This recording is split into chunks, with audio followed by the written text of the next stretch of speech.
ये तो तुम अच्छी तरह जानते हो। पिता से ज्यादा माता का हक है। माता जी, जब मैं मान चुका हूँ, इसका बार बार दोहराने का क्या फायदा है? स्वामी जी, आपके प्रति तुम पर मेरा हक ज्यादा है।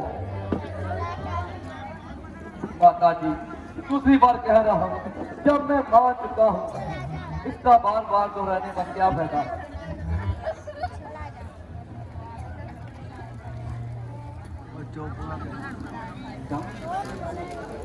भक्ति जहाँ दिल से नहीं, बल्कि सच्चे दिल से। दिल ही और दिल से। अब और आगे का अच्छा, मेरा हुक्म है कि तुम वन में ना जाओ। माता जी, मगर कोई कारण तो? वह किस तरह? वह इस तरह, पिताजी का हुक्म है और आपकी और उनकी बदनामी होगी, क्योंकि वो आपके पति है और मेरे पिता है। उनके विरुद्ध चलना दोनों के लिए पाप।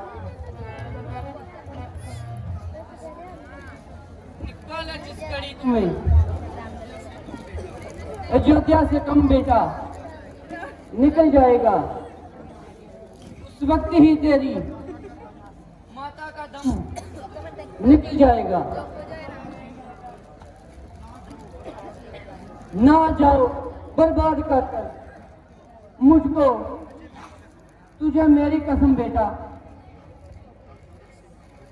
माता जी, आप धीरे से काम लो। बेटा, किस सहारे? कुछ आसरा भी तो हो।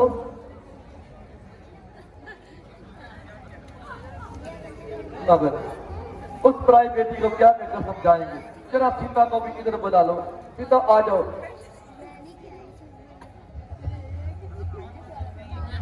माता जी, कहिए क्या आज्ञा है? बेटी, क्या बताऊं और क्या ना बताऊं? ऐसा हृदय कहां से लाऊं जो खुद ही बता दे और कुल समाचार बता दे। प्राणनाथ, माता जी ये क्या फरमा रही हैं और इस कदर आंसू क्यों बहा रही हैं? प्रिय जी, पिताजी की आज्ञा से हम 14 साल के लिए वन में जाते हैं। सामने तो आज्ञा दे दी, अब आपसे आज्ञा चाहते हैं। ना ही इसमें किसी का कसूर है, ना ही किसी का दोष है, बल्कि ईश्वर को यही मंजूर है। भरत, शत्रु और लक्ष्मण को हर किसी उदास न होने देना। 14 साल तक ही लौट आऊंगा और एक भी दिन अधिक नहीं लगाऊंगा। प्राणनाथ, जो पिताजी की आज्ञा है उस बारे में मुझे कोई भी इतराज नहीं। आप बड़ी खुशी से उनके हुक्म की तालीम कीजिए, मगर अपनी साथी को अपने साथ चलने की आज्ञा दीजिए।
माता जी आपके पैर पकड़ती हूँ और आज्ञा के लिए प्रार्थना करती हूँ। बेटी क्या करूं रोते रोते आंखों का पानी खत्म हो गया। आए बढ़ते बढ़ते कलेजा भस्म हो गया।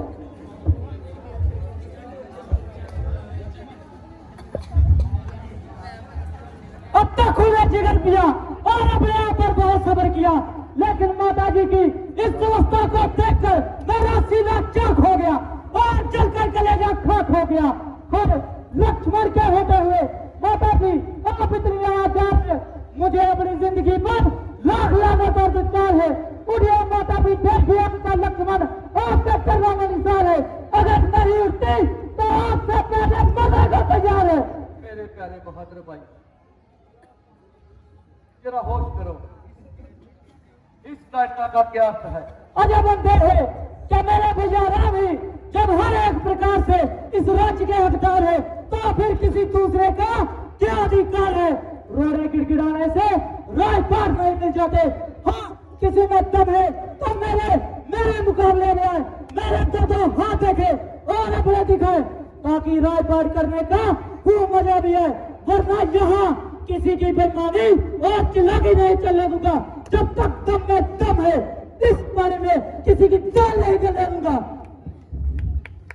प्यारे लक्ष्मण, जरा गुस्से को थाम दो। तुम्हारी तबीयत में कैसा ख्याल है? मालूम नहीं कि तुम क्या बयान कर रहे हो, किस किस्म के ऐसे शब्द इस्तेमाल कर रहे हो। जरा सोचो, किसके हाथ देखोगे और किसको दिखाओगे? तमाम कुल को देखकर मेरा सीना चाक हो गया और चलकर कलेजा खाक हो गया। इधर पिताजी की हालत बद से बदतर हो रही है और माता जी अपने होश खो रही है और माता सीता बेचारी अलग से ही करी रो रही है। और आपको न जाने इस बात का क्या चढ़ा है। उल्टा आप मुझे ही कह रहे हैं कि तुम्हारा गुस्सा बेवजह बढ़ रहा है। यदि अधर्म और अन्याय का यही नाम है तो एक एक को राजपाट का मजारा सिखा दूं। सुमित्रा का दूध मेरे लिए एक बार नहीं लाख बार रानी राम है।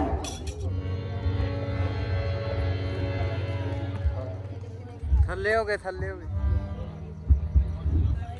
प्रिय भाई, जरा गुस्से को दिल से निकालो और मेरी बात पे ध्यान डालो। इसमें भक्त बेचारे का क्या कसूर है? वह तो बेचारा जहां से कोसों दूर है। तुम बार बार क्यों उसका नाम लेते हो और उसे दोष देते हो? बहुत अच्छा, अगर रघुकुल की यही रीत है तो मेरे लिए भी यहाँ रहना पाप है। जीते जी आपका साथ नहीं छोड़ सकता और इस अवस्था में आपसे मुंह नहीं बोल सकता। यदि तुम भी साथ जाओगे तो वक्त बेचारे का क्या होगा? भैया कसम खाई है, मैंने आपके साथ वन में जाने की हटा नहीं सकती कोई ताकत मुझे जमाने की। भरत को राजधानी अयोध्या की यहाँ पे धुन बज रही है नई बस्ती बसाने की। अगर वन में कष्ट है तो मुझे कोई परवाह नहीं, न ही अब इस दिल में अब राजा कहलाने की।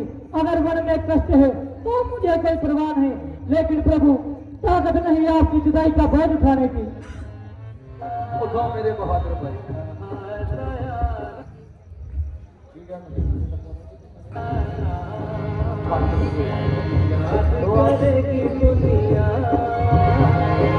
तेरा मेरा अफसाना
मुझे तो यही था कि तुम यहीं पर रह जाते और राजबाग में मर्द का हाथ बिठाते।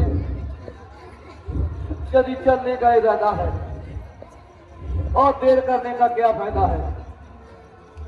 और माताओं को नमस्कार करो और जंगल की राह पढ़ो। ये बात